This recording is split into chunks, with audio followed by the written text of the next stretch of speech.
ಭಾರತದ ಮೇಲೂ ಟ್ರಂಪ್ ತೆರಿಗೆ ನೀತಿಯ ಎಫೆಕ್ಟ್. ಮಹಾಪತನದ ಹಾದಿಯಲ್ಲಿ ಷೇರುಪೇಟೆ. ಒಂದೇ ದಿನದಲ್ಲಿ ಭಾರತಕ್ಕೆ ಆದ ನಷ್ಟ ಎಷ್ಟು? ಮುಂಬೈ ಸೆನ್ಸೆಕ್ಸ್ ಇಷ್ಟೊಂದು ಕುಸಿದದ್ದು ಮೊದಲೇನಾ? ಏನಿದು ಅಮೆರಿಕದ ತೆರಿಗೆ ಸಮರ? ಅಮೆರಿಕದ ಅಧ್ಯಕ್ಷ ಡೊನಾಲ್ಡ್ ಟ್ರಂಪ್ ಜಗತ್ತಿನ ಹಲವು ರಾಷ್ಟ್ರಗಳ ಮೇಲೆ ವಿಧಿಸಿರುವ ಪ್ರತೀಕಾರದ ತೆರಿಗೆಯ ಪರಿಣಾಮ ಜಾಗತಿಕ ಷೇರು ಮಾರುಕಟ್ಟೆಯಲ್ಲಿ ತಲ್ಲಣ ಸೃಷ್ಟಿಯಾಗಿದ್ದು, ಭಾರತವು ಈ ಹೊಡೆತಕ್ಕೆ ನಲುಗಿದೆ. ಮುಂಬೈ ಷೇರುಪೇಟೆಯಲ್ಲಿ ಸೆನ್ಸೆಕ್ಸ್ ಕೇವಲ ಏಪ್ರಿಲ್ 7ರ ಒಂದೇ ದಿನಕ್ಕೆ 2227 ಅಂಕ ಹಾಗೂ ನಿಫ್ಟಿ 742 ಅಂಕಗಳ ಪಾತಾಳವನ್ನ ಕಂಡಿದೆ. ಇನ್ನು ಪ್ರಮುಖವಾಗಿ ಕಳೆದ ಲೋಕಸಭಾ ಚುನಾವಣೆಯ ಬಳಿಕ ಒಂದೇ ದಿನದಲ್ಲಿ ಆಗಿರುವ ಕನಿಷ್ಠ ಪತನ ಇದಾಗಿದೆ. ಅಲ್ಲದೆ ಹೀಗೆ ಇಳಿಕೆಯಾಗಿರುವ ಸೆನ್ಸೆಕ್ಸ್ ಶನಿವಾರದಿಂದ ನಿರಂತರವಾಗಿ ಮೂರನೇ ದಿನವೂ ಸಹ 3939.6 ಅಂಕ ಅಂದರೆ 5% ಕುಸಿತ ಕಂಡು 71,425ಕ್ಕೆ ಕಡಿಮೆಯಾಗಿತ್ತು. ಬಳಿಕ ಸ್ವಲ್ಪ ಏರಿಕೆ ಕಂಡು ದಿನದ ಅಂತ್ಯಕ್ಕೆ 2226.7 ಅಂಕಗಳಷ್ಟು ಇಳಿಕೆಯಾಗುವ ಮೂಲಕ 73,137.9 ಅಂಕದಲ್ಲಿ ಕೊನೆಯಾಗಿದೆ. ಬರೋಬ್ಬರಿ 14 ಲಕ್ಷ ಕೋಟಿ ನಷ್ಟ.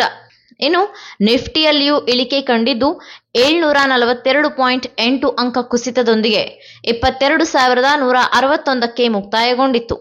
ಅಲ್ಲದೆ ಮಧ್ಯಂತರದಲ್ಲಿ ನಿಫ್ಟಿಯು 1,160.8 ಅಂದರೆ 5.06% ಕುಸಿತ ಕಂಡಿತ್ತು. ಒಟ್ಟಾರೆಯಾಗಿ ಇಳಿಕೆ ಪ್ರಮಾಣವು 3%ಆಗಿದ್ದು, ಈ ಮೂಲಕ ಹೂಡಿಕೆದಾರರ ಸಂಪತ್ತು ಒಂದೇ ದಿನದಲ್ಲಿ 14 ಲಕ್ಷ ಕೋಟಿ ರೂಪಾಯಿಗಳಷ್ಟು ಕರಗಿದೆ.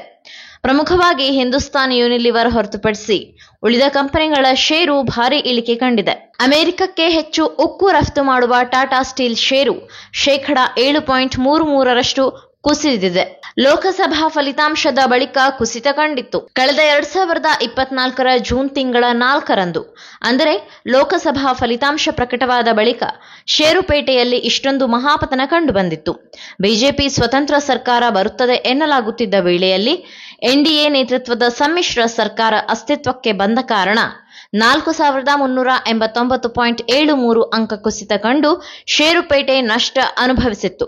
ಇದಾದ ಬಳಿಕ ಈ ಟ್ರಂಪ್ ತೆರಿಗೆ ಎಫೆಕ್ಟ್ನಿಂದ 14 ಲಕ್ಷ ಕೋಟಿಯ ಮಹಾಪತನ ಸಂಭವಿಸಿದೆ.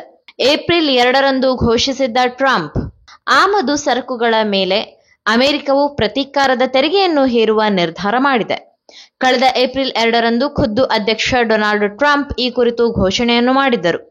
ಆದರೆ ಇದು ಅಧಿಕೃತವಾಗಿ ಏಪ್ರಿಲ್ 9ರಂದು ಜಾರಿಗೆ ಬರಲಿದೆ. ಇದರಿಂದ ಭಾರತ ಸೇರಿ ವಿಶ್ವದ ಹಲವು ರಾಷ್ಟ್ರಗಳು ಪರಿಣಾಮವನ್ನು ಅನುಭವಿಸಬೇಕಾಗುತ್ತದೆ.